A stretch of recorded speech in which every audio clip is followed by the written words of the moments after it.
Good morning all of you.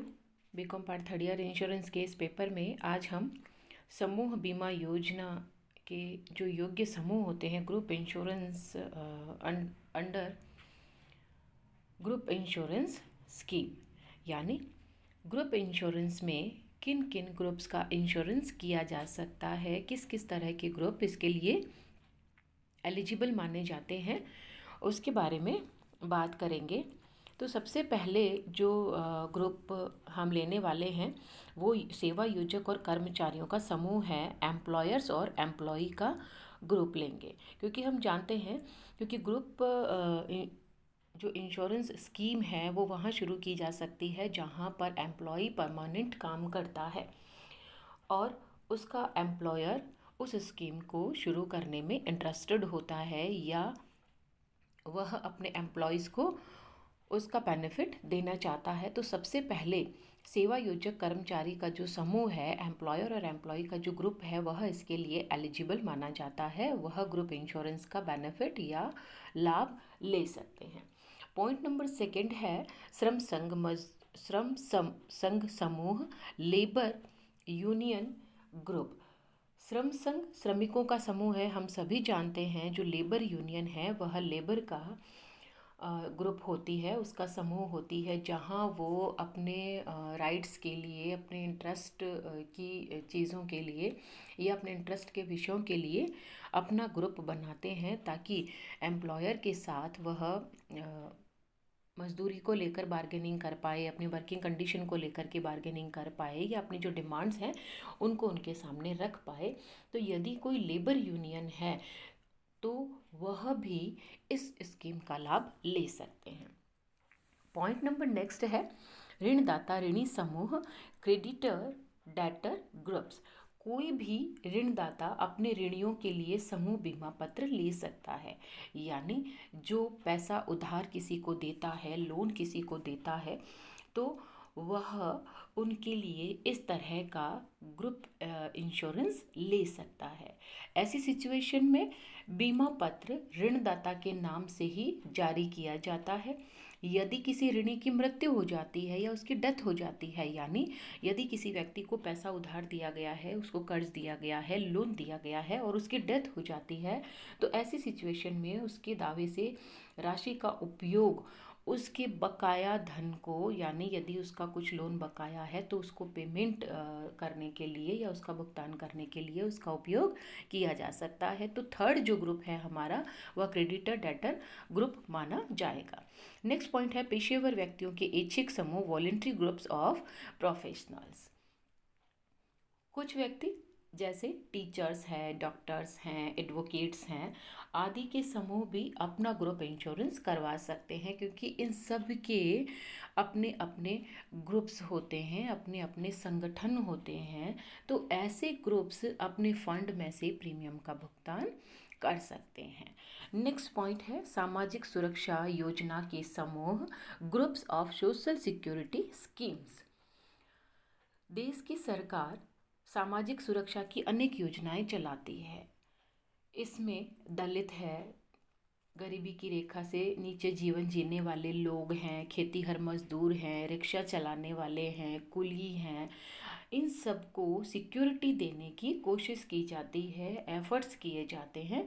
इसके लिए सामाजिक सुरक्षा योजनाओं के अंतर्गत बीमा करवाया जाता है। ऐसे बीमा समूहों का बीमा प्रीमियम सामान्यतः अंशतः सरकार द्वारा स्थापित कोष से तथा अंशतः बीमित द्वारा किया जाता है, यानी इसमें कुछ पैसा सरकार देती है और कुछ पैसा इंश्योर्ड खुद देता है। तो वो भी ग्रुप इंश्योरेंस स्कीम का लाभ ले सकते हैं। ये पार्ट आपसे 8 मार्क्स में पूछा जा सकता है। तो ग्रुप इंश्योरेंस के लिए जो एलिजिबल ग्रुप्स हैं उनमें एम्प्लॉयर एम्प्लॉय ग्रुप हो गया, लेबर यूनियन ग्रुप्स हो गए, क्रेडिटर एंड डेटर ग्रुप्स हो गया, वॉलंटरी ग्रुप्स ऑफ प्रोफेशनल्स हो गया और group of social security scheme भी इसमें एलिजिबल माने जाते हैं। और नेक्स्ट पार्ट इज समूह बीमा के सिद्धांत या उसकी मान्यताएं, प्रिंसिपल्स और एज्यूम्शंस ऑफ ग्रुप इंश्योरेंस।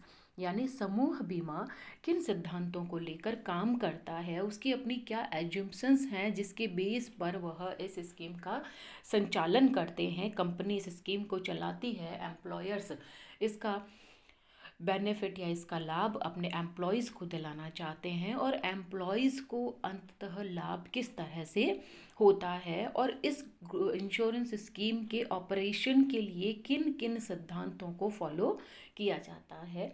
तो सबसे पहले जो नंबर 1 है, समूह उद्देश्य का सिद्धांत, प्रिंसिपल ऑफ ग्रुप पर्पस। समूह बीमा समूह के लोगों के उद्देश्यों को ध्यान में रखकर किया जाता है, न कि उनके व्यक्तिगत उद्देश्यों को। That is very important. जिस समय स्कीम के बारे में मैंने आपको बताया था उसी समय कहा था कि इंश्योरेंस करवाना ग्रुप का उद्देश्य नहीं होना चाहिए। सबसे पहले ये ज़रूरी है कि आप किसी ग्रुप से कंसर्न हो और आप परमानेंट उस ग्रुप से कंसर्न हो, तभी आप ग्रुप इंश्योरेंस करवा सकते हैं। तो समूह का जो उद्देश्य है या ग्रुप का जो पर्पस है वो इंडिविजुअल नहीं होना चाहिए। इसलिए व्यक्तिगत उद्देश्यों की पूर्ति के लिए, यानी जो इंडिविजुअल इंटरेस्ट है उनको पूरा करने के लिए समूह बीमा नहीं करवाया जा सकता है। नेक्स्ट पॉइंट कहता है वृद्ध संख्या का सिद्धांत, प्रिंसिपल ऑफ लार्ज नंबर। समूह बीमा का एक इम्पॉर्टेंट प्रिंसिपल ये भी है कि जब बड़ी संख्या में लोग ग्रुप इंश्योरेंस करवाने के इंटरेस्टेड होते हैं, तभी आप इस स्कीम को अडॉप्ट कर सकते हैं, इसका फ़ायदा ले सकते हैं। यदि बहुत कम लोग इसमें इंटरेस्टेड होते हैं तो आप इस स्कीम का फ़ायदा नहीं ले सकते।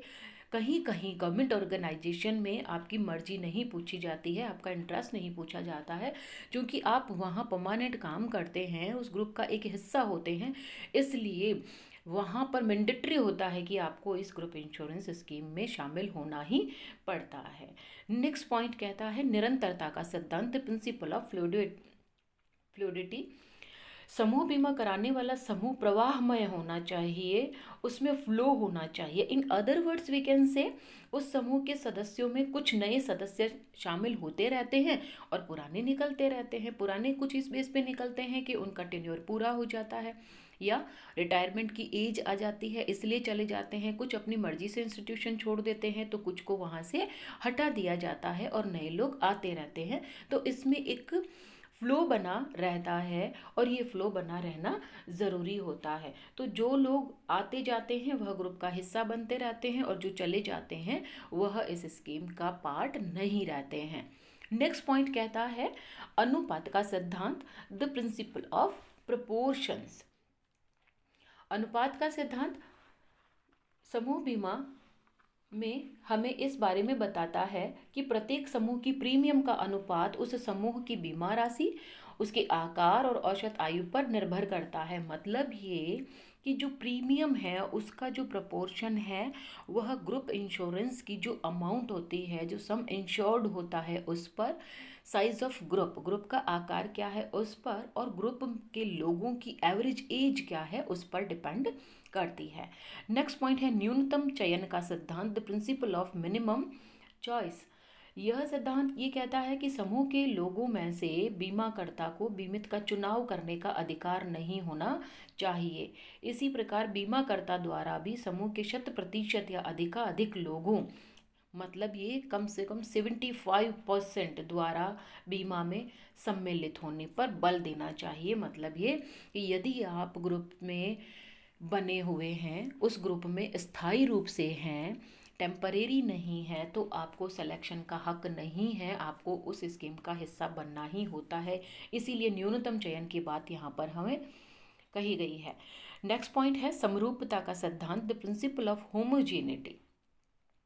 समूह बीमा में सभी बीमितों का जीवन लगभग समान परिस्थितियों के अंतर्गत कार्य करने वाला होना चाहिए। मतलब उनकी वर्किंग कंडीशन लगभग समान होनी चाहिए। यदि किसी समूह या संगठन के लोगों के कार्य करने की दशाएं अलग अलग हैं तो वे सभी एक ही बीमा पत्र के अंतर्गत शामिल नहीं किए जा सकते हैं, क्योंकि यहाँ जोखिम का नेचर अलग हो जाएगा, जोखिम की पॉसिबिलिटी कम या ज़्यादा हो सकती है। जहाँ पर वर्किंग कंडीशन बेटर होती है वहाँ जोखिम कम हो जाती है, और जहाँ ज़्यादा होती है वहाँ जोखिम बढ़ जाती है। इसलिए समरूपता का सिद्धांत होना जरूरी है। नेक्स्ट है बीमा योग्यता के प्रमाण का सिद्धांत, the principle of evidence of इंश्योरेबिलिटी।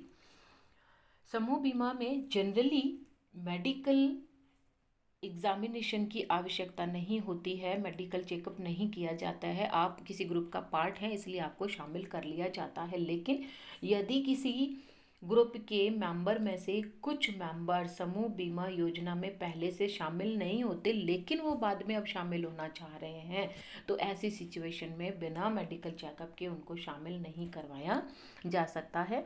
उनकी मेडिकल जांच करना ज़रूरी हो जाता है। नेक्स्ट पॉइंट है लाभ निर्धारण का सिद्धांत, the principle of benefit determination.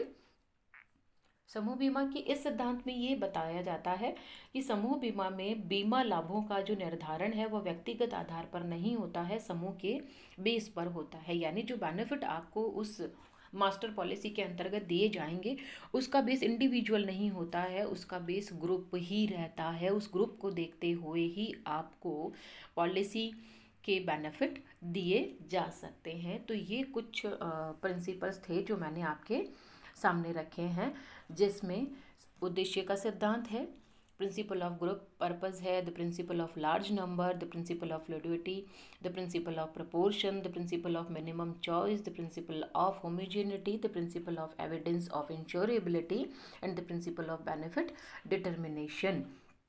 बहुत इंपॉर्टेंट क्वेश्चन है आपके लिए। 20 मार्क्स में दोनों क्वेश्चन आपसे पूछे जा सकते हैं। आई मीन टू से दोनों हेड कवर करते हुए आपको पूछा जा सकता है।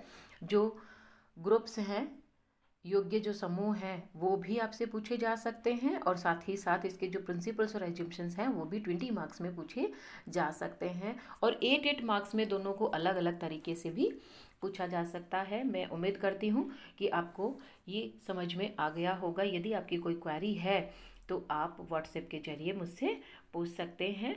आज के लिए इतना ही। Thank you.